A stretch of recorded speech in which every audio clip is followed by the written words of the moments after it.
j'espérais un quatrième. Bon, il n'est pas venu, c'est pas grave. C'est de loin pas grave. L'essentiel, c'est qu'ils aient pondu déjà. Et donc, on estime la première apparition d'un jeune vers le 12 avril, hein, dans ces eaux-là, hein. Ça devrait à peu près se situer à ce niveau-là. Après, ce n'est pas une science exacte, donc ne soyez pas tous impatients si le 12, il n'y a rien. Mais dans le principe, c'est un peu c'est ce qui devrait se passer. Donc pour l'instant, tout va bien. Lucky est toujours aussi fainéant, hein, donc il adore couver. Il préfère couver à chasser d'ailleurs, a priori. Et a priori, Valentine aussi lui laisse la place. Et bon, ça va, tout se passe bien. Donc, une question à Olivier, parce que bon, tout le monde se pose la question. L'année dernière, on a eu un loupé, on ne sait pas de quoi. Est-ce que ça peut être lié à la jeunesse de l'oiseau? C'est impossible de répondre.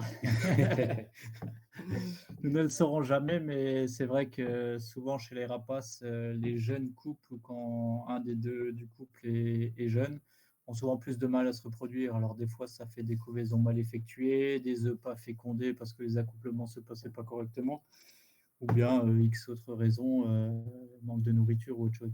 On a vu avec la caméra que la couvaison s'était bien passée, qu'il n'y a pas eu d'abandon de couvaison, donc on pense plutôt que les œufs étaient pas féconds. Mais on n'en saura jamais plus. On verra cette année ce que ça va donner, mais il n'y a pas de raison que ça ne marche pas cette année, hein. Le petit Lucky a fait ses preuves, il a 4 ans maintenant. On verra ce que ça donne, on verra. Ok. Bah, écoute, merci. Après, je voulais juste dire une chose qui est assez remarquable, c'est que Valentine, depuis, c'est la 4e ou 5e année. Ouais. Qu'elle nous saute à 9. À chaque fois, dans les dates de ponte et dans les heures, il y a à chaque fois un écart entre deux œufs qui correspond normalement à 2 fois. Donc il manque toujours un œuf au milieu. Là, entre le premier et le deuxième, il y a eu 5 jours. Entre le deuxième et le troisième, 2 jours et demi. Normalement, l'espace, c'est entre 1 jour et demi et 2 jours et demi, si ma mémoire est bonne. Donc là, il y a à nouveau eu 5 jours entre 2 œufs. On ne sait pas pourquoi. Est-ce qu'elle perd un œuf ailleurs? Je ne pense pas, parce que ça arrive à chaque fois. Est-ce que c'est dans son cycle hormonal qui fait qu'il y a quelque chose qui est un peu décalé? Alpha Robas nous demande, est-ce que le positionnement de Lucky lors de ces couvaisons peut être une cause possible de l'échec de 2021? Moi, il me semble qu'il prenait bien la couvaison. Après, les mâles n'arrivent pas à couver aussi bien que les femelles, hein. Ils sont plus petits, ils n'ont pas de plaque incubatrice. Ils font que protéger les œufs le temps que la femelle revienne. Donc, quand il y en a 4, il arrive des fois qu'un parte sur le côté, soit mal protégé. Mais ça n'explique pas. L'année dernière, il y avait 4 œufs, hein. Ouais. Non, 3. Il y en avait 3. 3, pardon. S'il y en avait un ou deux qui n'avaient pas éclos, ça serait une bonne explication, mais que les 3 n'éclosent pas, je pense qu'ils les couvaient quand même plutôt bien à vue d'œil, hein, enfin à vue de caméra. On ne sait pas. Peut-être, hein, peut-être qu'il se couchait mal dessus, mais bon, de ce qu'on voyait, ça avait l'air normal. Ouais, là, cette année, il a l'air de bien se débrouiller. Oui. Donc, bon. Maintenant, on va voir, hein. Maintenant, je pense qu'il ne faut pas être défaitiste. Je crois que on va espérer. Après, il arrive régulièrement qu'un ou deux œufs n'éclosent pas sur un ensemble de 3 ou 4 œufs. Là, ce qui est étonnant, c'est que aucun des 3 n'a éclos. C'est ça qui est étonnant. Mais bon, on verra ce que ça donne cette année. Ouais, donc il n'y a pas de souci. Donc là, ça, c'est pour le bilan de nos 2 protégés. Est-ce que vous avez des questions là-dessus? Donc, si vous avez des questions, vous ouvrez le micro et vous les posez, s'il vous plaît. Ou alors par chat, ça c'est comme vous voulez. Donc, a priori, est-ce qu'il y a des questions? Non. Bon, donc on va passer au bilan de l'Eurométropole ou plus vaste, hein, donc Plaine d'Alsace, s'il te plaît. on va parler plutôt d'état des lieux que de bilan. L'état des lieux actuel où toutes les couvaisons ont commencé. Hein, les pèlerins sont bien synchronisés. Les couvaisons commencent en général entre début et mi-mars. Donc là, toutes les couvaisons, tous les couples suivis sont en train de couver. Sur l'Eurométropole, il y en a 7. Il y a un 8e qu'on connaît bien à Ilkirch, vu qu'avec Michel, on les guette depuis longtemps sur les pylônes au sud d'Ilkirch et ils disparaissaient à chaque printemps, on ne savait pas où ils allaient. On a eu des nouvelles, ils sont côté allemand. Les Allemands nous les ont signalés, comme le mâle est bagué, c'est le mâle PJR. On a pu confirmer que c'était bien eux et en fait, ils ont choisi d'aller passer le printemps à essayer de se reproduire côté allemand, aux abords de Kiel. Donc ça fait plaisir de les avoir retrouvés, même s'ils ne sont plus dans notre circonscription, on va dire. Oui, c'est de l'autre côté, c'est pas grave. Tout à fait. Et puis il y a une bonne coopération avec les associations allemandes qui suivent ça de près aussi. Et ça va bien avec le couple, parce que de toute façon, le mâle est allemand. Ah bah, il a été bagué en Allemagne, donc il est forcément allemand, mais on va dire que la femelle est française. On ne peut pas le savoir, mais on va dire qu'elle est française. C'est un couple franco-allemand, c'est très bien, ça marche bien. Voilà. Donc, on n'a pas perdu de couple cette année sur l'Eurométropole. Tous les couples sont là. Il y a peut-être eu quelques oiseaux qui ont changé sans qu'on s'en aperçoive. Ça arrive régulièrement. Mais ceux qu'on arrive à reconnaître, c'est les mêmes. Et les territoires ont été défendus. Tous les couples. On a vu quelques oiseaux de passage, comme on en voit tous les printemps ou tous les hivers. On avait des hivernants qui étaient là. Ils sont tous repartis à leur kilé. Voilà, donc situation classique, normale. Pas de nouveaux couples installés sur Strasbourg, mais bon, je pense que les territoires sont déjà tous bien occupés. Il y aura peut-être de la place encore pour... On verra à l'avenir. Il y en avait 3 ou 4, on pensait que c'était saturé. Maintenant, il y en a 7. Bon, on verra la suite. Et plus vaste. Voilà. Dans les Vosges, il y a comme tous les ans des couples qui sont difficiles à suivre. C'est beaucoup plus difficile de suivre dans les Vosges. Les nidifications sur falaise, une fois que les feuilles commencent à pousser, on ne voit plus grand-chose. Les oiseaux changent d'air régulièrement. C'est pas comme en nichoir où quelqu'un va leur nettoyer la place pour qu'ils puissent revenir au même endroit. Donc le suivi est beaucoup plus compliqué dans les Vosges. Les sites connus, la moitié sont occupés, mais c'est un peu normal. Hein. Il y en a qui peuvent passer inaperçus, il y en a qui ont pu changer d'endroit. Et tous les ans, les recherches sont longues et difficiles. Et des fois, des nidifications sont trouvées une fois que des jeunes sont à l'envol ou se montrent bien. Donc, c'est pas comme en ville où on les connaît bien et où on peut suivre tout ce qui se passe dès le début de la saison de reproduction.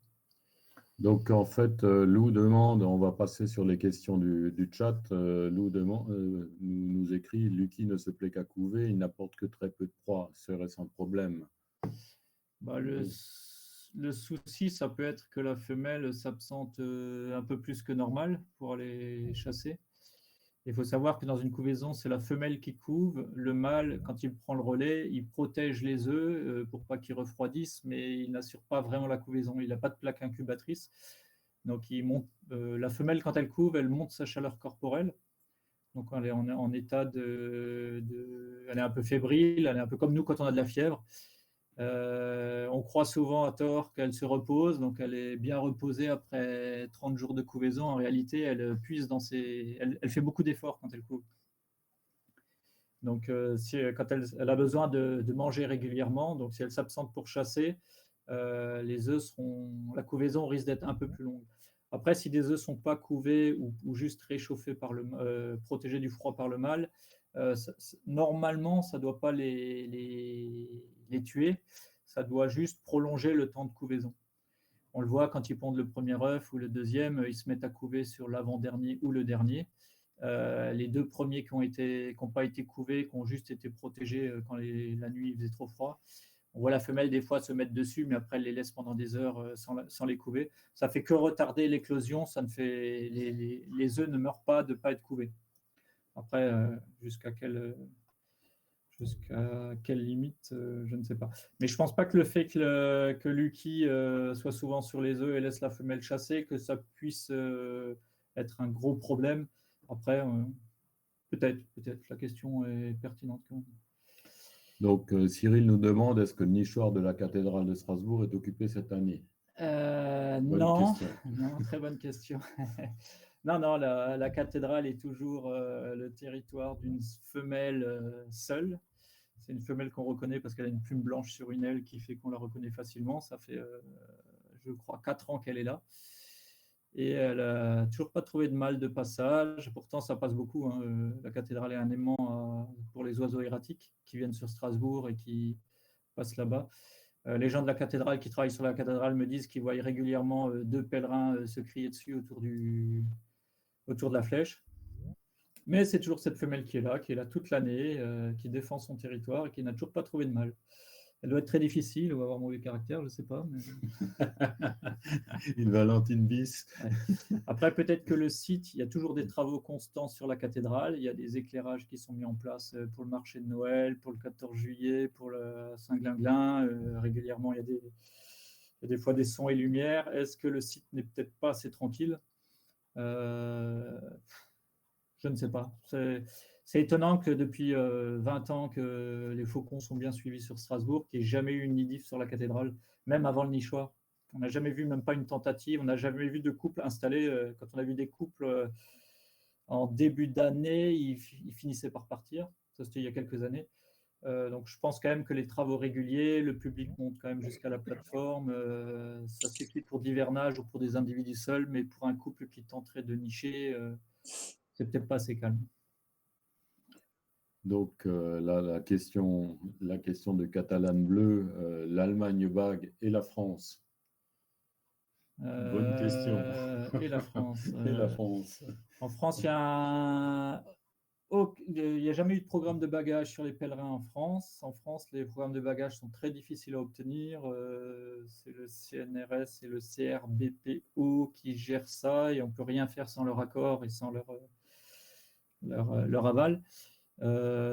Tout programme de bagages est soumis à un programme d'études scientifiques. On ne bague pas juste pour le plaisir, on bague pour de la recherche ou des choses comme ça. Ce qui est très bien, hein, parce que si n'importe qui pouvait baguer n'importe quelle espèce, ça créerait plus de problèmes que ça n'apporterait de choses utiles. Néanmoins, donc il y a un programme de bagages. Le premier programme de bagages sur des pèlerins en France a commencé il y a 3 ou 4 ans dans le Nord-Pas-de-Calais, porté par la LPO du Nord, je ne sais plus quel département exactement. C'est Cédric Baudouin qui a porté ce projet et qui continue à le porter à bout de bras. Donc ça fait 3-4 ans qu'ils baguent des oiseaux. Ils n'ont pas encore eu beaucoup de retours, mais la semaine dernière, ils ont eu un retour d'une femelle baguée aux abords de Lille, qui a été retrouvée nicheuse en Angleterre, dans la banlieue de Londres. Donc ça, c'est une info très, très intéressante. On se demande toujours s'ils reviennent vers leur site de naissance ou s'ils peuvent aller loin. Tout est possible, hein. On en voit certains des baguets qui reviennent une fois adultes près de là où ils sont nés. Et d'autres, je pense, s'ils trouvent ailleurs. Ils sont erratiques les 2 premières années, les oiseaux, donc ils peuvent aller très, très, très loin. On a déjà vu des baguets polonais chez nous, en Alsace. Et après, quand ils deviennent adultes, au gré de leur balade, s'ils trouvent un site, ils y restent. Et s'ils ne trouvent pas, je pense qu'ils ont tendance à revenir vers le lieu où ils sont nés. Comme ça a été déjà vu à Bruxelles ou au Canada. Et donc, pour en revenir au programme de bagages, le programme qui bague des faucons naît sur site anthropique, c'est-à-dire sur des bâtiments, des lieux accessibles, dans des nichoirs, pas sur des falaises. Une demande a été faite pour étendre ce programme de bagages au Grand Est, donc Alsace, Lorraine compris. Et pour le moment, c'est en attente. Les autorisations ne sont pas tombées. Et si on obtient les autorisations, il y aura une période de formation à faire valider pour pouvoir le faire. Donc, c'est en projet, mais ça reste pour le moment, c'est toujours qu'un projet chez nous en Alsace. Voilà, donc, à quelle année remonte la dernière création de couple sur Ilkirch? Nous, les couples sur Ilkirch, le dernier qu'on a connu, c'était dans les années 2009, qui était sur une ancienne cheminée d'usine. Et donc, en fait, le nichoir qui a été mis en place sur Saint-Symphorien est, si on veut, une mesure compensatoire de la destruction de la cheminée, parce que, en fait, la cheminée, elle faisait 70 mètres de haut, mais ça aurait coûté en gros 3 millions d'euros pour la remettre en état et 350 000 pour la destruction. Donc le calcul est vite fait.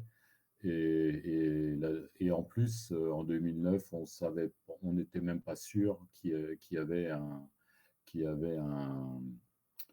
un couple sur Ilkirch, même si effectivement on l'a découvert presque après. Donc, y a-t-il d'autres webcams pèlerins dans l'EMS? Des directs sur YouTube? Non.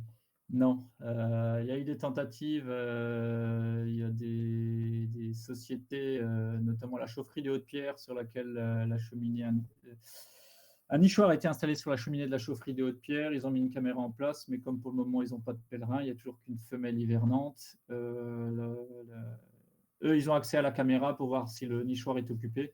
Et si un jour il est occupé, ils essaieront de mettre ça sur YouTube. Donc pour le moment, c'est en stand-by. Et il n'y a pas de couple cette année, donc ce n'est pas prévu pour cette année. Et ça a été fait aussi sur un silo dans le Haut-Rhin, mais depuis qu'ils ont remplacé le nichoir et mis une nouvelle caméra, ils n'ont pas respecté la tranquillité des lieux et des problèmes de fenêtres ouvertes derrière le nichoir, donc il n'y a toujours pas de couple installé non plus. Donc pas de retransmission vidéo grand public. Ça se fera peut-être, mais c'est très très compliqué à mettre en place. Michel et Cyril en parleront mieux que moi. Oui, on a quand même un petit rayon dans les problèmes, ouais, c'est clair. Donc, il serait quand même difficile de baguer sur Ilkirch? Non, non, parce que rien n'est difficile sur Ilkirch. Ouais, il faudrait faire un petit aménagement sur le nichoir pour bloquer l'entrée avant d'ouvrir la trappe arrière. Mais ça ne serait pas impossible. Mais pour l'instant, ce n'est pas d'actualité. Donc, s'il y a des jeunes, il y a des grandes chances qu'ils ne soient pas bagués cette année. On est d'accord? C'est même certain. C'est même certain. Donc, la femelle lisoise s'est installée en Angleterre avant ou après le Brexit? Après, hein. Sous-entendu, est-ce que le partage des infos de repérage est impacté par de telles évolutions politiques ou est-ce bien transparent? A priori, le partage des infos est bon. Il n'y a aucun souci, c'est de l'associatif. Les associations comme la LPO Alsace, par exemple, sont apolitiques, même si ça n'empêche pas d'avoir des idées.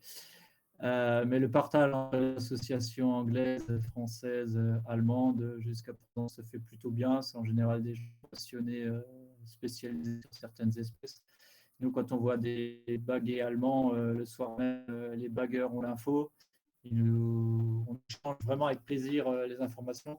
Et là, les Anglais qui ont réussi à lire cet oiseau baguet ont rapidement fait remonter aux bagueurs qui se sont fait un plaisir de communiquer ça à la presse. Vous pouvez taper sur Internet, vous verrez des articles de journaux là-dessus. Moi, j'ai juste une question encore au niveau des bagues. C'est-à-dire que est-ce qu'il y a une différence entre des bagues allemandes et françaises? Et si oui, lesquelles? Alors, les Allemands, les Hollandais, les Polonais, les Belges, non, les Belges, non, je ne sais plus, se sont mis d'accord pour un système de bagage en commun. En France, c'est forcément autre chose. Et en Belgique, je crois aussi, mais les Belges avaient commencé avant, je ne sais plus. Donc en France, on fait pas pareil que les autres, mais c'est quand même. Les infos s'échangent facilement. D'accord. Et les bagues sont lisibles? C'est des grandes bagues aussi? Elles sont un tout petit peu plus petites, elles sont brunes. Oh. Au moins sur des pattes jaunes, ça se voit bien. C'est vrai. Et il y a juste 2 lettres dessus pour le moment, comme il n'y a qu'un seul programme, alors que les autres Européens ont 3 lettres. Ok. Donc si vous voyez une bague avec 2 lettres, c'est normalement français. Si c'est sur une bague brune, après je ne sais plus ce que font les Belges et je ne sais pas ce que font les Anglais. Donc ok. Merci. Bon, bah, s'il n'y a plus de questions, on va laisser la parole à notre ami Cyril, hein, parce que là, on commence à avoir soif, nous. Donc, bah, Cyril. Comme d'hab. Ouais. Et donc qu'est-ce que je veux dire? Donc, Cyril, bah, déjà, merci d'être là. Est-ce que tu peux nous raconter un peu ton histoire et bien sûr, les news de tes protégés, s'il te plaît. Ouais, ça marche. Merci. Du coup, là, vous m'entendez, c'est bon? Pas de souci? OK. Bah, déjà, merci pour l'invitation et puis, je vois qu'il y a quelques personnes de mon site qui ont suivi, le lien que je leur ai envoyé. Donc merci, il y a Catalane Bleu, il y a 6666, il y a Jeff, il y a Claudie31, il y a Ginette. Donc c'est sympa. Alors les faucons de Tédin, pour ceux qui connaissent pas, ça se passe, chez mes parents à Tédin, donc en Moselle. Hem, oh, on on a commencé en 2007 avec une petite caméra qui prenait des photos, c'était toutes les 15 secondes à l'époque. Voilà, il y avait un couple qui nichait depuis, 1996. Après ça a duré, 3-4 ans jusqu'en 2010.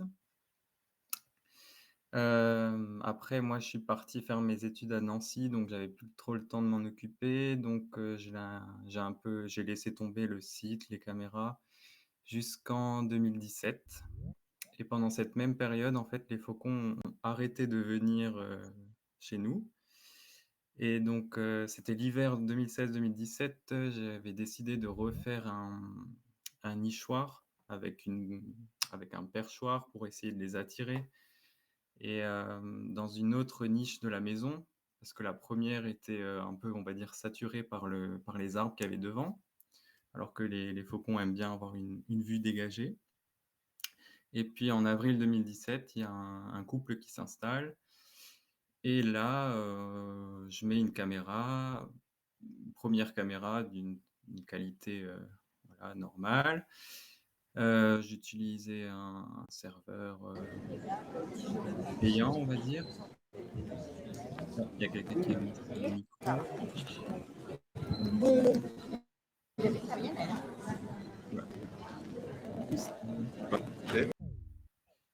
Voilà. OK. Voilà et puis depuis 2017, chaque année, j'essaie on va dire, d'améliorer avec des nouvelles caméras, un nouveau serveur et puis, au fur et à mesure de nouvelles espèces. Donc, ainsi, on a eu des chouettes effraies qui visitaient le grenier, donc on a mis un nichoir de chouettes effraies des clochers, qui nichent donc chez nous depuis 2020. Après, c'était des mésanges charbonnières, mésanges bleus, rouge-queue et cette année, on a essayé aussi d'attirer les chouettes hulottes qu'on entend.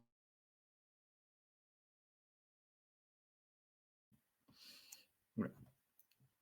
Donc les chouettes hulottes, elles sont là, mais elles n'ont pas encore accepté le nichoir.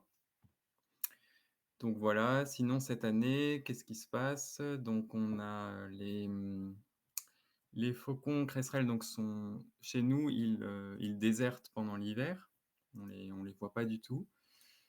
Et là, cette année, c'est depuis le 7 février qu'un mâle, visite, donc un mâle, célibataire et on a arrêté de respirer puisque, il y a dû avoir des travaux sur la toiture et du coup, les chouettes qui étaient déjà présentes, dans le nichoir, mais qui n'avaient pas encore pondu heureusement et les faucons, je savais qu'ils allaient être effrayés. Ils l'ont été, mais pas tant que ça, puisqu'ils ont enlevé les échafaudages, ce jeudi et dès le lendemain, c'était un couple de cresserelles donc qui visite. Alors on ne sait pas trop si c'est les mêmes. Au début de saison, on sait que c'était un jeune mâle puisqu'il n'avait pas encore son plumage, d'adulte. Maintenant, est-ce que c'est encore lui qui est là? Je suis pas sûr parce que sa tête est bien grise comme si c'était un adulte. Donc ça, maintenant, ça va se faire un peu sur l'observation. Est-ce que, on va réussir à avoir un peu des habitudes que les couples, enfin le couple de l'année dernière avait ou pas? Donc voilà, ça c'est en cours, hein. C'est beaucoup plus tardif que les pèlerins puisqu'on attend une ponte pas avant, mi-avril, voire fin avril, ça dépend des années. Du côté des chouettes et frais, on a eu l'année dernière pour la première fois, une chouette qui était baguée.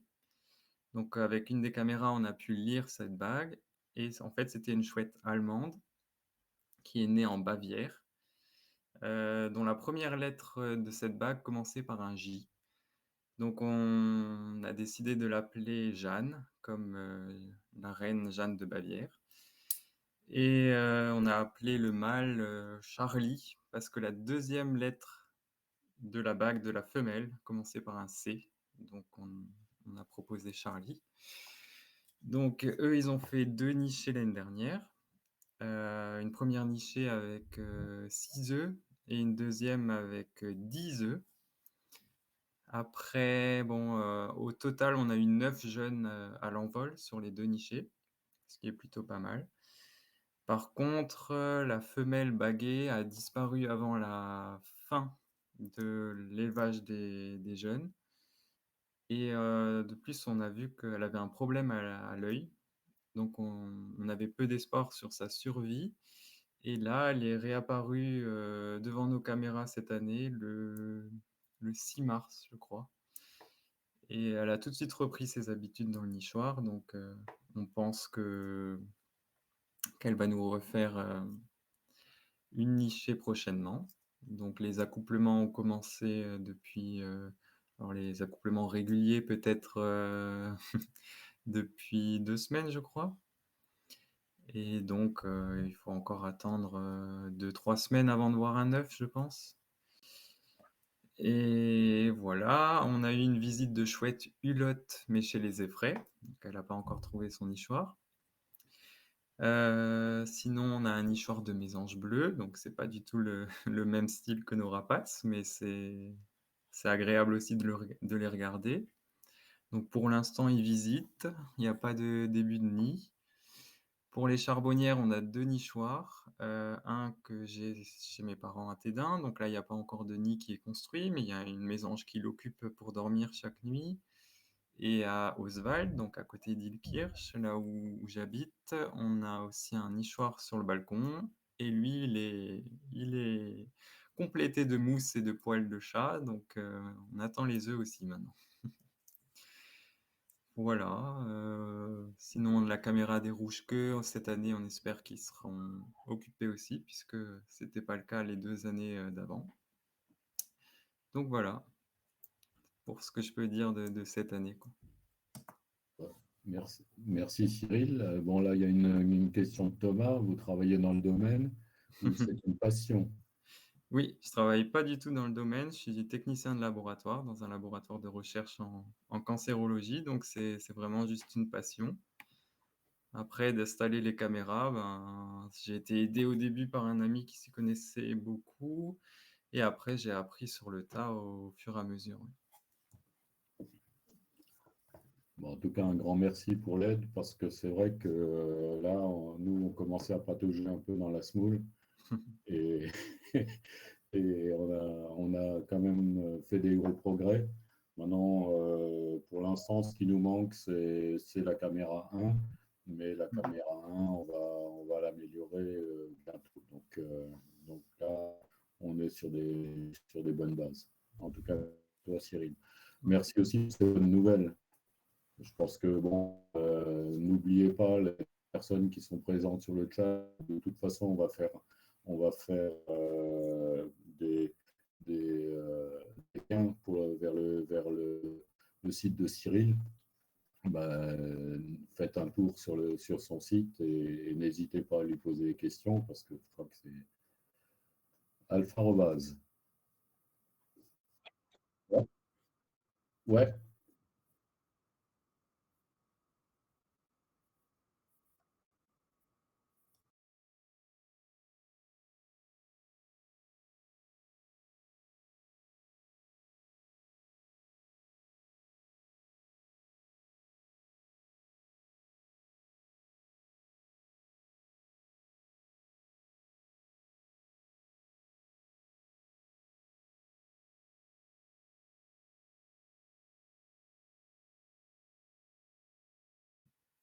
C'est vrai que je l'avais jamais observé avant. J'ai été surpris aussi de le voir.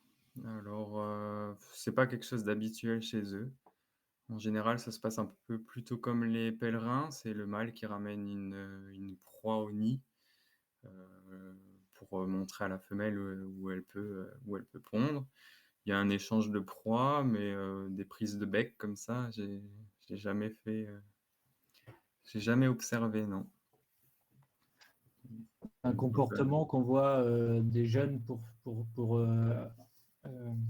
Pour manger. inciter l'adulte à ramener à manger, mais entre deux adultes, c'est quelque chose de rarement observé. C'est peut-être un hasard ou juste jeu.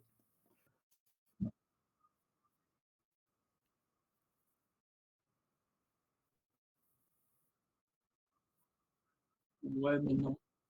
Quand on parle de jeunes qui se font nourrir, ça c'est les 2 premiers mois. Un an après, donc un jeune adulte ne devrait pas avoir ce réflexe. Après, c'est possible que ce soit encore un réflexe comme ont les chats ou les chiens, d'aller lécher la babine d'un autre c'est des restes de comportement de jeunes, ouais. Alors c'est peut-être le cas, ouais, peut-être que c'est un jeune mâle. Je pense que ce qu'il faut surtout jamais oublier, et on le répète de temps en temps dans le chat, mais il faut que ça reste dans le point de notre mémoire, c'est que ce sont des individus. Hein. Donc, il y a des comportements qui sont généraux et il y a des comportements qui sont liés à l'individu. Et ça, il ne faut jamais l'oublier. Et toi, Olivier, tu me le rappelais il y a quelques jours, euh, explique un peu la chose par rapport aux falaises, ce que disait Lutz. Donc, Tu parles précisément en fait, par rapport aux les individus, changements de les comportement, changements changements de d'individu, ouais. comportement. Ouais, voilà. C'est vrai qu'on voit des fois des comportements typiques chez certains oiseaux liés à leur caractère. Hein. Certains sont très tolérants avec d'autres espèces, d'autres ont un sale caractère et ne laisseront pas une corneille à 100 mètres à la ronde. Dans le comportement entre mâles et femelles aussi, certains couples, on les reconnaît à leur comportement. Le mâle, quand il ramène à la femelle, il aime bien rester à côté et puis quémander les restes ensuite. Chez d'autres, le mâle, il fout, il a laissé l'offrande, des comportements comme ça liés aux individus, même si 95% de leurs comportements sont très stéréotypés, toujours une petite marque, enfin, toujours pas chez tous les oiseaux, ou alors on ne voit pas tout ce qui se passe non plus. Mais c'est vrai qu'avec les caméras, on peut voir des comportements de très près, et notamment ce que vous avez décrit là, 2 oiseaux qui se frottent le bec. Hein. C'est des choses qu'on ne verrait pas de loin ou en essayant de les observer dans la nature sans les caméras. Et c'est pour ça que je suis impatient de voir l'éclosion et l'élevage des jeunes avec cette caméra à Ilkirch en Gotland sur les œufs. Je suis curieux d'entendre un peu les cris des jeunes avec un micro si près, de voir. On dit qu'on les entend déjà quand ils commencent à sortir de l'œuf. Ça sera très intéressant à voir ça. Donc là, il y a des questions qu'on a des liens pour les autres caméras hors pèlerin. Oui, on a des questions. Si Mathilde, vous êtes sur le chat des Condilkirch, on vous donne des liens au fur et à mesure. Hein, donc, n'hésitez pas à les demander et on vous les donnera avec grand plaisir. Il n'y a pas de problème. Est-ce une généralité chez les effraies d'être aussi prolifiques? Alors, d'après ce que j'ai lu, elle faisait beaucoup de petits, mais il y a aussi une très grande perte.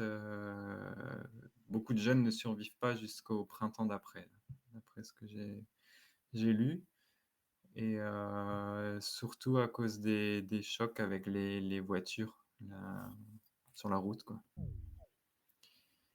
Et puis après, je pense que ça dépend des souris, enfin des mulots présents, ça dépend des années.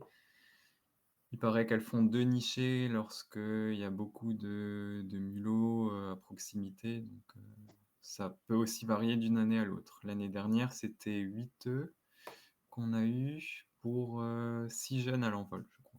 Ouais. Voilà, 66, ça a des chiffres, 75% de pertes chez les effraies, ouais. C'est énorme. la première année. C'est pas pour rien qu'elles font autant d'œufs, hein. Mmh. Et après aussi le nombre d'œufs, j'ai observé ça chez les effraies là, qu'on a chez nous par caméra. Je ne sais pas si c'est une généralité, mais j'ai l'impression que les derniers œufs sont aussi des jokers, on va dire. S'il arrive quelque chose aux jeunes s'il arrive quelque chose aux aînés, ben, c'est les plus jeunes qui pourront survivre, mais les plus jeunes ont très peu de chances de survie. Ouais. Mmh.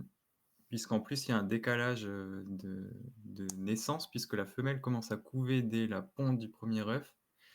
Donc il y aura, 2-3 jours de décalage entre chaque naissance. Donc entre un petit, du premier œuf et un petit du 6e œuf, ben, vous faites c'est 12-13 jours de décalage, quoi. Donc là, par rapport au faucon pèlerin, quel est le taux de survie de la première année? Alors, c'est très difficile à savoir. René-Jean Monneret, le grand spécialiste, écrit dans son livre que au moins 50% ne passent pas la première année. Je pense qu'il a bien raison. Après, si c'est 50, 75 ou ce que c'est difficile à dire. Mais il y a forcément moins de pertes que chez les effraies, vu qu'ils font moins de jeunes et que la population ne décroît pas. On peut imaginer que pour un couple, il faut, pour que la population se maintienne, il faut qu'un couple arrive à avoir 2-3 jeunes au moins tous les 3 ans qui atteignent l'âge adulte. Donc, s'ils ont 2-3 jeunes tous les ans et qu'ils en perdent un tiers, ça fait à peu près ça, quoi. Je parle vraiment grossièrement, hein, ça demanderait. Mais comme les oiseaux ne sont pas bagués, les seules études qui sont faites, c'est voir le nombre d'adultes et combien il y a de jeunes qui naissent. Et grosso modo, c'est entre la moitié et les 2 tiers qui doivent disparaître sans même avoir eu l'âge de se reproduire. Ouais, 50%, ouais, c'est à peu près ça. Ouais. Mm. Sur la première année, ça doit être 50%, et après, tous n'arrivent pas. Il y a encore des. C'est surtout la première année qui est dure à passer, mais après, il y a quand même encore des pertes. Ils ont une vie très. On le voit bien chez nous, hein, Ouais. donc c'est quand même le 3e mâle déjà, hein. Ouais. Madame Blanche de Franck Vignal, un documentaire, donc 6666. Elle recommande le très beau documentaire Madame Blanche de Franck Vignal et Michel Ribet sur les effraies. Très instructif. Merci, Sissi. Est-ce que vous avez d'autres questions?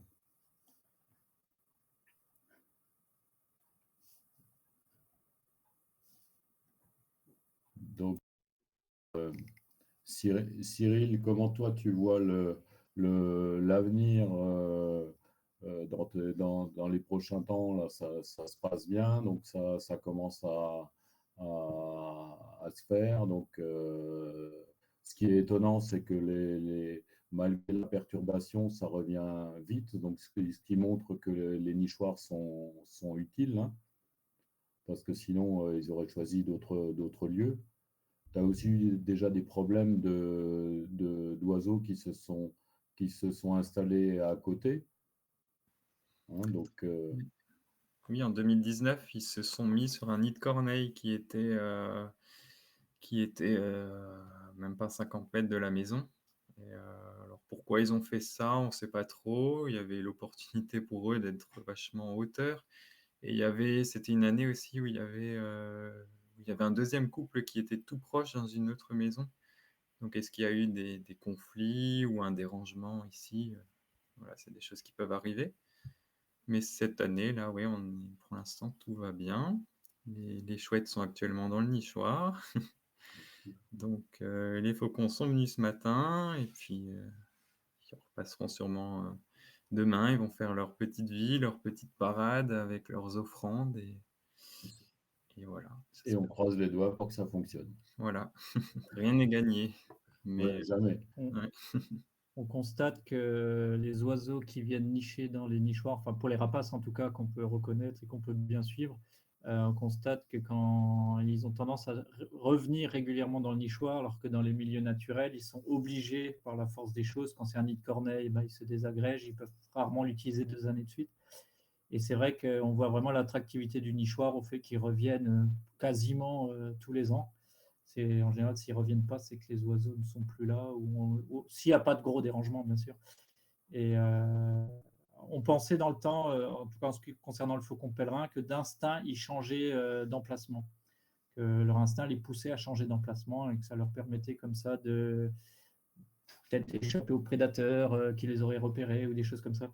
Et avec les nichoirs, on s'aperçoit au contraire que quand un endroit est favorable, ben, ils n'ont aucune raison d'en changer, quoi.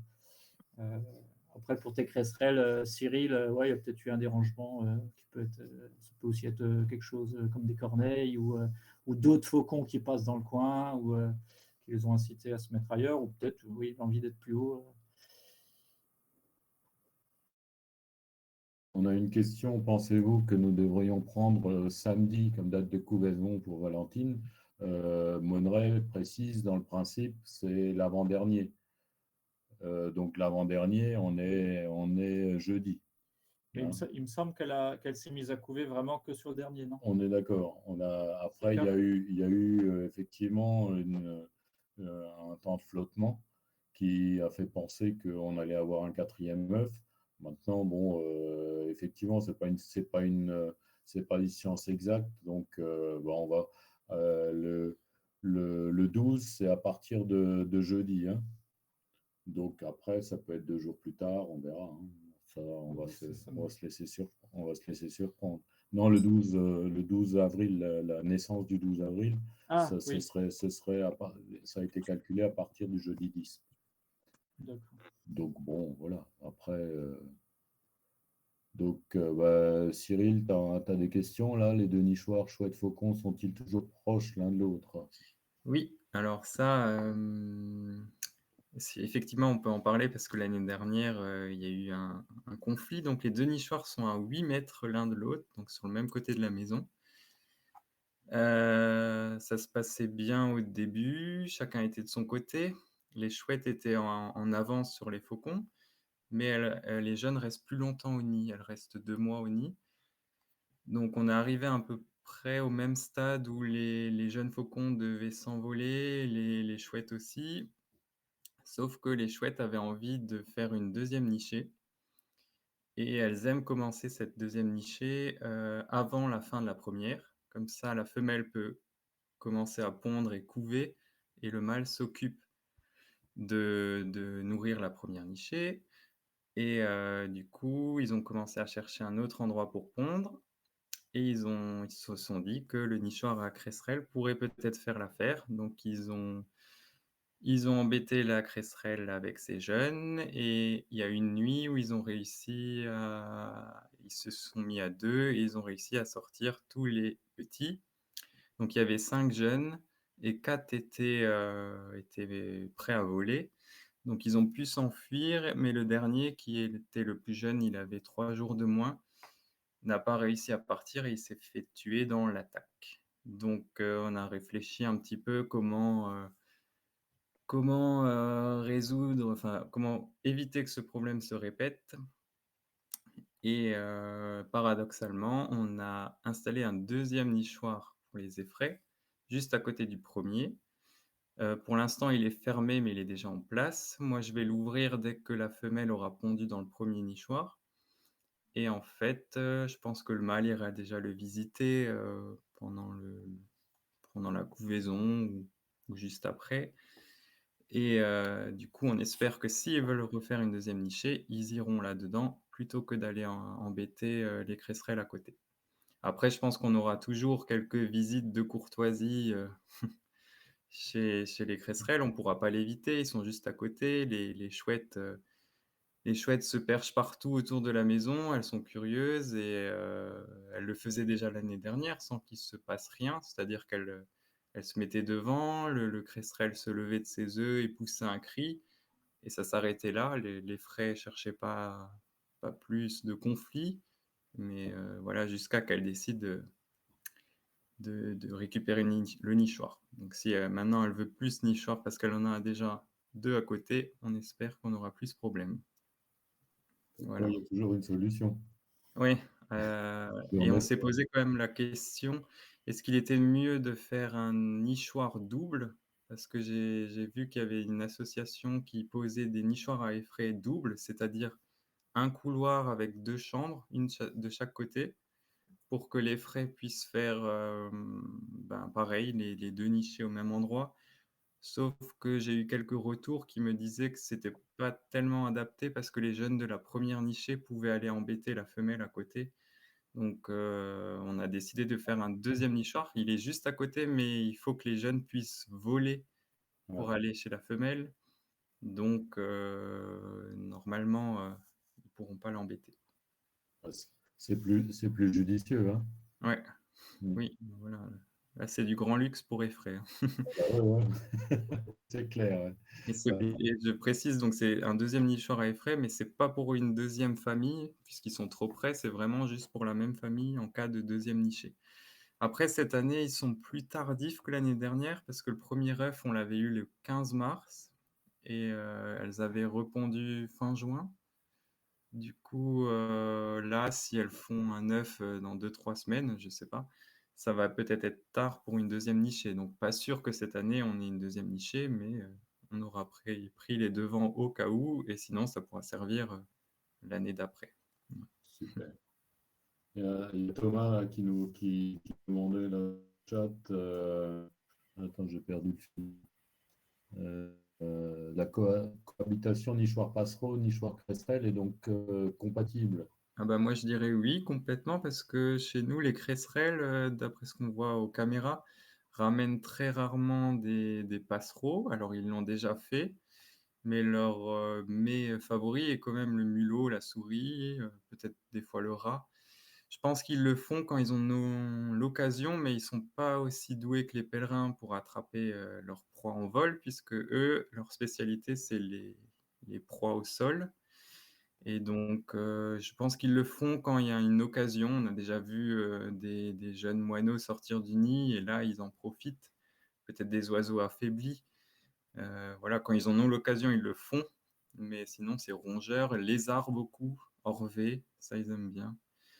Voilà, donc oui, complètement possible, hein. Nous, on a notre nichoir à mésange charbonnière, juste, dans l'arbre à côté. On a des merles, on a des rouges-queues dans le jardin et bon, il peut y avoir quelques accidents, mais voilà, c'est possible. En tout cas, ça fonctionne, c'est ce qui est bien. Donc, Mmh. n'y a-t-il pas un risque pour qu'un autre couple s'installe dans l'histoire 2 s'il est ouvert trop tôt?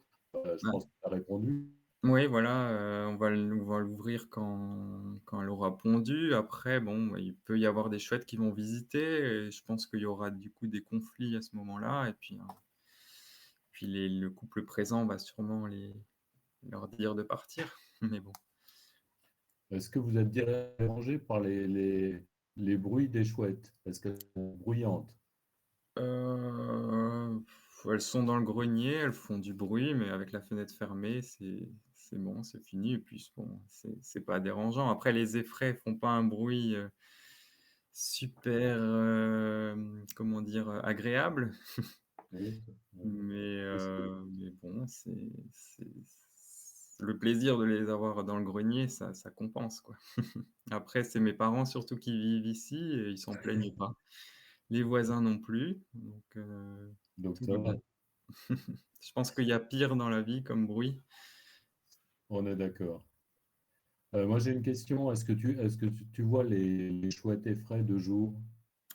Très rarement, enfin, par caméra seulement. Elles sortent timidement encore quand il fait jour le matin, mais juste de leur perchoir.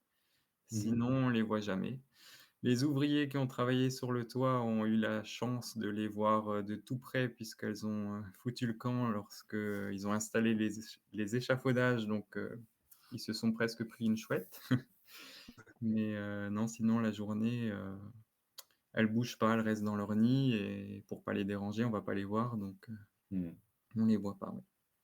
Et tu vois pas et tu entends pas, sauf s'il y a des jeunes, en fait. Oui, on les entend, oui, alors ça nous est arrivé de manger dans le jardin le soir en été et ils vu qu'on est un peu caché, on va dire, par les arbres et tout ça à ce moment-là, les parents continuaient de ramener les proies et du coup on les entend. On voit des ombres passer mais c'est très rapide et eux, eux nous voient ou pas, je sais pas, mais du coup, ils continuent leur vie quand même. Ouais, c'est ça. Et quand les jeunes prennent leur envol, vous les ramenez au sol, ils volent très bien Alors, on a eu des quelques jours. chutes, parce qu'on avait, en fait, la première année, moi, quand on a installé le nichoir à Effray, je voulais un perchoir, en fait, avec une paroi pour les inciter justement à voler, pas vers le nichoir à cresserelle, mais de l'autre côté. Alors ça marchait pas tout à fait et du coup, le perchoir, il y avait pas de rebord et les jeunes, au bout d'un moment, ils vont attendre les parents, le plus loin possible et quand ils ont faim, ils se bousculent et ça peut arriver qu'ils tombent et à ce moment-là, mes parents, au lever du jour, ils sont allés les chercher, enfin ou la chercher et on le remet dans le nid et puis ça se passe bien. Et cette année, du coup, j'ai demandé à Guillaume, qui nous fait les nichoirs, de faire, complètement une autre plateforme devant et voilà, on a mis, on va dire une barrière anti-chute de chaque côté avec plus de place. Ils peuvent voir, de tous les côtés et on espère qu'on aura moins de chutes. Du coup, mais sinon ils savent plutôt bien voler, ouais, pratiquement ouais, on n'a pas eu, à part ces chutes-là, dues aux chamailleries, on va dire, des jeunes. On n'a pas eu de jeunes qui sont sortis plus tôt qu'ils ne devaient, quoi. C'est le grand luxe, là, hein? Ouais, on essaye, ouais. Et maintenant, l'avenir, c'est quoi? Tu vois encore d'autres installations? Ben, on espère qu'un jour le nichoir à hulotte soit occupé. Ouais. Après, peut-être, oui, j'ai quelques idées en tête. Après, est-ce que c'est réalisable ou pas? C'est toujours la question. Une cigogne. Mais ouais, après, je commence à être limité là, au niveau de la connexion internet chez mes parents. J'exploite tout et puis après ça a un coût puisque, moi j'ai pas d'ordinateur sur place, j'ai un ordinateur que je loue virtuellement. C'est beaucoup de confort pour moi parce que je suis pas sur place, donc s'il y a une panne ou quelque chose, je peux tout faire à distance et ben, voilà, donc c'est une location d'un ordinateur et ça a un coût et plus j'ai de caméras et plus il faut un ordinateur puissant ou un 2e serveur donc voilà, à voir, si ça peut suivre après, quoi. Mais oui, j'ai des idées et bon, j'essaie de les garder pour moi et des fois de me contenir aussi. Bon, en J'ai tout cas, essayé bravo. de convaincre mes parents pour mettre un nid de cigogne sur le toit pendant les travaux, mais bon, Ce sera pour la prochaine fois. voilà, peut-être. Génial. Est-ce que les oiseaux n'ont aucun odorat? Alors ça, vous allez peut-être confirmer mieux que moi, mais d'après moi, les rapaces ont un très faible odorat. Peut-être les passereaux un peu plus, puisqu'on dit qu'ils choisissent des essences d'herbes, ou de plantes pour mettre dans leur nid pour, comme de la désinfection et cetera. Donc je ne sais pas ce que vous en pensez? Il me semble qu'ils ont, comme tu l'as bien dit, un odorat très peu développé et qui est très difficile à prouver. Je sais que j'ai jamais lu aucune étude scientifique intéressante là-dessus, sauf chez les charognards, chez les vautours. Il y avait une étude qui avait été faite aux États-Unis, je ne sais plus sur quelle espèce, les urubus noirs, je ne sais pas quoi.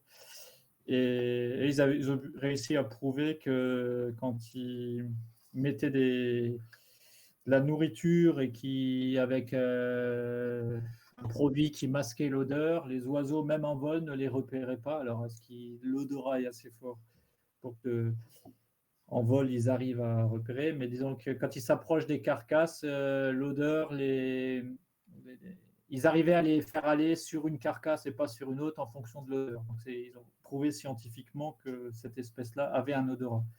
On suppose que chez les charognards, il est plus développé que chez les autres. Et puis, comme tu l'as dit, chez certains passereaux spécialisés, il y a quand même de fortes suspicions sur le fait qu'ils aient un odorat. Mais c'est très très limité par rapport aux mammifères, quoi. On peut prendre un petit oiseau tombé du nid dans les mains, le remettre dans son nid, les adultes iront tout de suite le nourrir. C'est pas comme un jeune lapin ou un jeune renard ou une jeune biche. Faut pas toucher parce que Ouais, ça c'est clair. Ouais. Oui, Cyril n'a aucune limite, ouais, ça c'est là on est d'accord. Ouais. Si, la limite technique et après bon, bah, on m'aide beaucoup, alors il faut que les gens qui m'aident, suivent le coup aussi donc Ouais. Bon, en tout cas, c'est génial. C'est génial de faire un projet comme ça, c'est génial d'arriver à les tenir, hein, parce que bon, t'as pas de France ni rien. C'est quand même assez fabuleux. Et bravo, bravo, bravo, hein, parce que là, nous, à Ilkirch, on a quand même la ville derrière, donc heureusement, parce que même si on a fourni le nichoir, il y a quand même du boulot à faire et du matos. Donc là, tu faisais mieux que nous au niveau technique. il faudra que tu m'expliques du coup ce qu'ils ont mis en place exactement, Ouais, bah, quand j'aurai compris, parce que j'ai un peu du mal à suivre. En tout cas, les 2 nouvelles caméras, donc c'est la caméra 3 et la 2, c'est ça? Dans l'intérieur du nid et le perchoir, ouais, ça Ouais, ça fait un super beau rendu. ouais, Vous ouais, pouvez aussi jouer avec le zoom, hein, au moment des naissances, ça peut être sympa, tout à fait, ouais. Ouais. donc Bon, on n'a pas encore, moi, j'ai pas encore été direct aux caméras. Ça devrait arriver. Et effectivement, on va pouvoir jouer. Et on prépare une surprise pour la cam 1 aussi. Mais bon, là, pour l'instant, wait and see, comme disait l'autre. mmh. Mais il y a des choses, il y a des choses à faire. Et bah, bravo à toutes et tous, parce qu'effectivement, on a une belle équipe derrière aussi et qui nous soutient énormément. Donc merci s'ils nous entendent, merci à eux. Est-ce qu'il y a encore des questions? Pas tous en même temps, hein. Ah, vas-y, Alpha Robaz.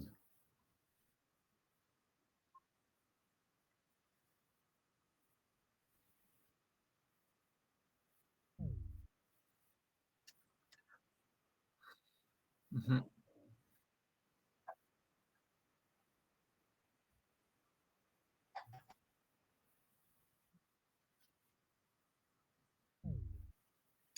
Non, ça n'a pas du tout intéressé les chouettes. C'est déjà d'ailleurs arrivé cette histoire en 2020. Oui, c'est ça. Et non, les œufs n'intéressent pas du tout les chouettes. Elles ont fait fuir le pigeon et elles ont pas mangé donc en fait, elle s'est enfuie dans les copeaux, ouais. Mmh.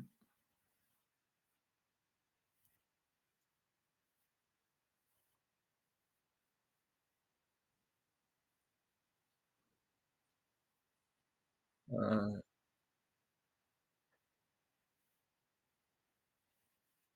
alors les pigeons, je crois, peuvent pondre toute l'année. Alors peut-être pas dans notre région, mais je crois que ça peut commencer très tôt, hein. Nous, on a justement, c'est la deuxième fois où ça arrive, fin février. Alors quand c'est arrivé en 2020, les pigeons, on les a plus du tout revus. Et bon, ils avaient déjà fait 3 nichés, on était déjà au mois de mai, les chouettes étaient arrivées tard cette année-là et par contre cette année, les pigeons reviennent et on leur a laissé un emplacement à côté puisqu'elles, les pigeons sont pas très difficiles, ils se mettent un peu partout et j'ai un nichoir, c'est l'ancien nichoir des faucons qui délaisse un petit peu mais qui visite quand même et où ils auraient, la possibilité de s'installer. Alors après, maintenant que les faucons sont nouveau sur place, ils vont avoir du mal. Je pense qu'ils vont se faire chasser et peut-être qu'ils reviendront, fin juin, début juillet, quand les faucons seront occupés avec leurs jeunes plus loin et d'ailleurs, c'est ce qui s'est passé l'année dernière. Les pigeons ont pondu à ce moment-là. Donc Cyril, ça c'est finit pigeon domestique ou pigeon ramier? non, c'est des pigeons bisés, oui, donc domestiques, là, les pigeons de ville, ouais. Ouais, donc ils peuvent se reproduire toute l'année, ceux-là. Ouais. Oui, voilà, vous les avez aussi eus dans votre nichoir à Oui, oui. Ilkirch. Sur Strasbourg, sur les sites occupés par le pèlerin, on s'aperçoit que le pigeon domestique a tendance à s'écarter un peu. Il va pas très loin, mais il évite la proximité directe avec le pèlerin, alors que le pigeon ramier est attiré par le pèlerin et qu'il a tendance à vouloir faire son nid pas loin du nichoir ou dans des endroits squattés par le. Bon, le ramier est très rarement attrapé par le pèlerin, mais ça peut arriver. Et je pense qu'il profite de la protection qu'offre la nidification du pèlerin au-dessus de lui, qui va faire fuir tous les corvidés, les autres rapaces. Et le pèlerin n'aime pas chasser directement sous son aire, comme beaucoup de rapaces. Il aime bien aller plus loin et puis revenir un peu discrètement à l'air. Donc, par exemple, on le voit très bien sur la tour de Chimie à Strasbourg. Il y a 3-4 nids de pigeons ramiers sur la façade et au-dessus, il y a le nichoir des pèlerins. Alors qu'avant que le pèlerin soit là, il n'y avait aucun ramier. Je ne pense pas que ce soit un hasard. On a déjà vu des ramiers commencer à nicher dans le nichoir d'Ilkirch, aux abords sur le clocher, pendant que les pèlerins sont là.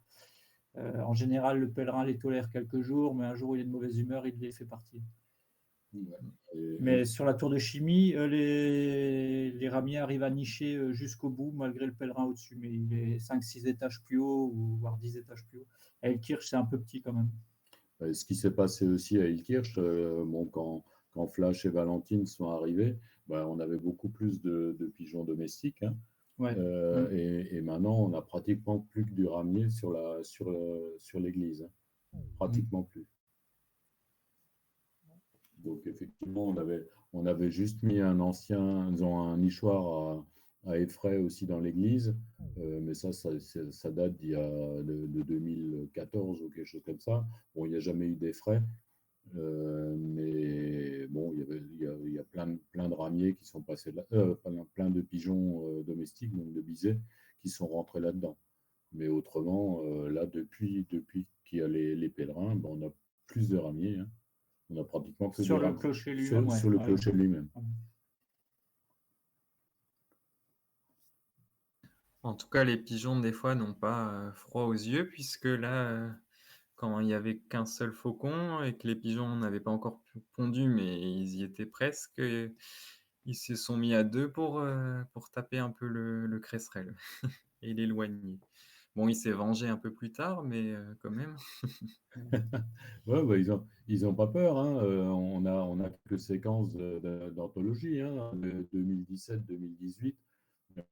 Il y a quand même des moments où tu as le pigeon qui fait devant le pèlerin et qui essaye de l'impressionner. Hein. Bon, jusqu'à ce que, comme dit Olivier, il pète les plombs, le pèlerin, et il commence et il l'attaque. Donc là, à un moment donné, c'est.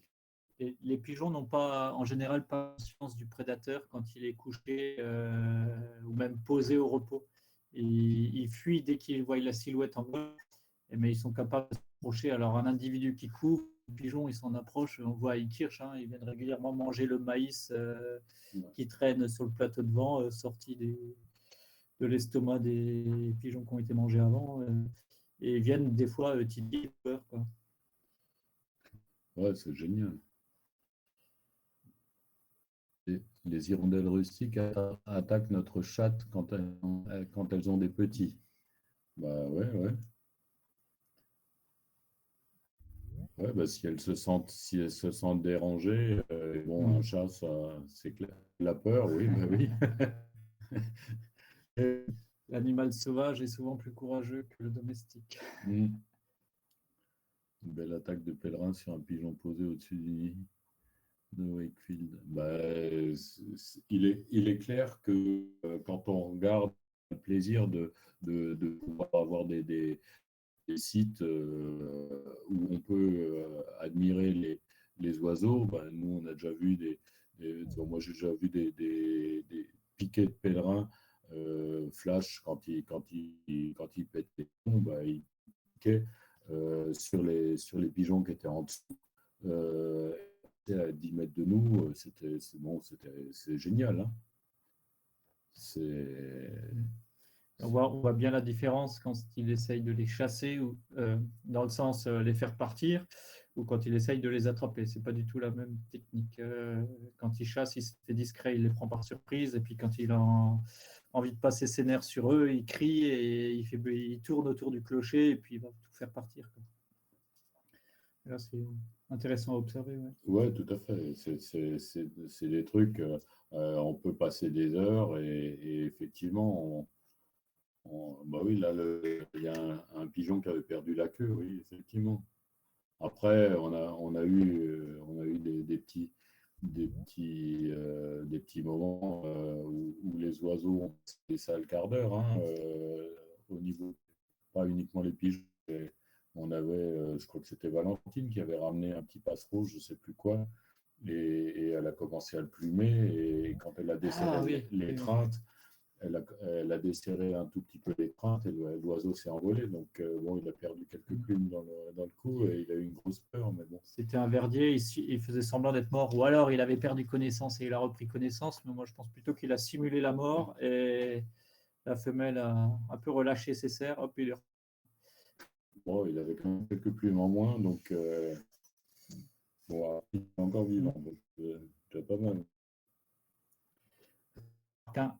Par exemple, sur le couple de pèlerins, je ne suis pas persuadé que prédate beaucoup d'oiseaux du quartier.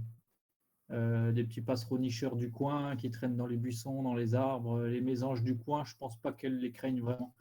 On les voit attraper beaucoup de passereaux au passage migratoire.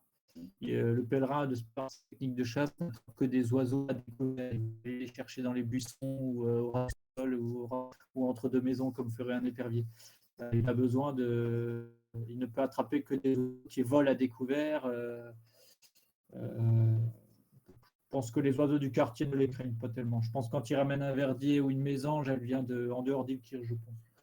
Ouais, après, pas toujours, mais c'est vrai que après, c'est des questions d'opportunisme. On entend toujours autant d'oiseaux chantant dans les jardins autour de l'église que avant la présence du pèlerin. C'est pas le pèlerin qui va faire disparaître les oiseaux du coin, ça c'est clair. Maintenant, on a déjà vu Valentine il y a quelques années, elle est tombée du plateau et elle est revenue 2 minutes après avec une colombe ou une tourterelle. Hein. Donc, oui. Donc voilà, si l'occasion se présente, ils ne vont pas cracher dessus, mais c'est vrai que à la faute sur Val, Lucky est un très mauvais chasseur. Bah oui, bon après, souvent les proies sont vivantes. Bon après, elles sont vivantes, de temps en temps ils les tuent. Ouais, bah, ils sont tous les deux. C'est des chasseurs tous les deux, et de temps en temps, bah, c'est clair qu'ils ne tuent pas toujours les proies. Et bon. Est-ce qu'il y a d'autres questions?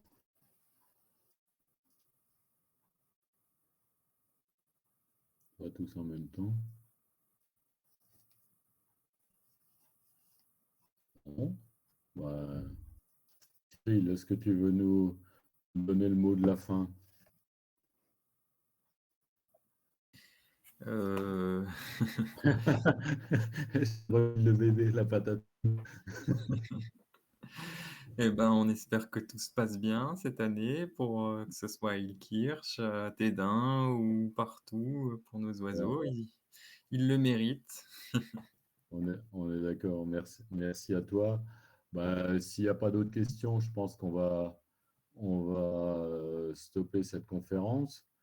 Plus simple, voilà. Merci. Bah, merci à toutes et tous d'avoir été présents ce soir. Merci à Sylvie parce que bah, c'est toujours un plaisir de te voir et d'avoir de tes nouvelles. Donc ça, c'est génial.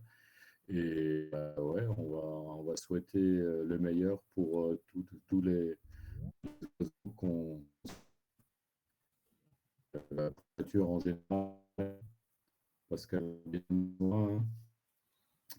Et n'hésitez pas à nous poser des questions, allez sur le site de Cyril et on vous mettra les liens sur les chats.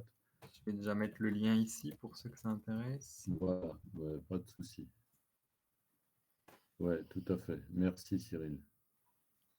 Voilà. Merci à toi, et puis merci à vous. Et donc, bonne soirée à toutes et tous. Et donc, je pense qu'on va refaire un petit point quand il y aura des jeunes. Hein, quand il y aura des jeunes, on fera une petite conf comme ça, juste pour répondre aux questions. Donc Michel nous a annoncé les jeunes pour le 12. On va dire que ça sera entre le 10 et le 14. Ouais, il n'y a pas de souci. Hein.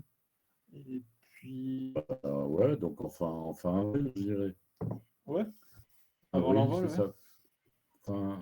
Fin avril, on va essayer de faire quelque chose. Donc, si tu as le temps, Cyril, tu seras bien sûr le bienvenu. Ouais, avec Donner plaisir. des nouvelles de par chez toi. Ouais, qu'on puisse être au courant de tout ce qui se passe. Et merci à vous toutes et tous et bon week-end. Portez-vous bien surtout. Je crois que c'est l'essentiel. Et à très bientôt. Au revoir. Au Bonne soirée. revoir.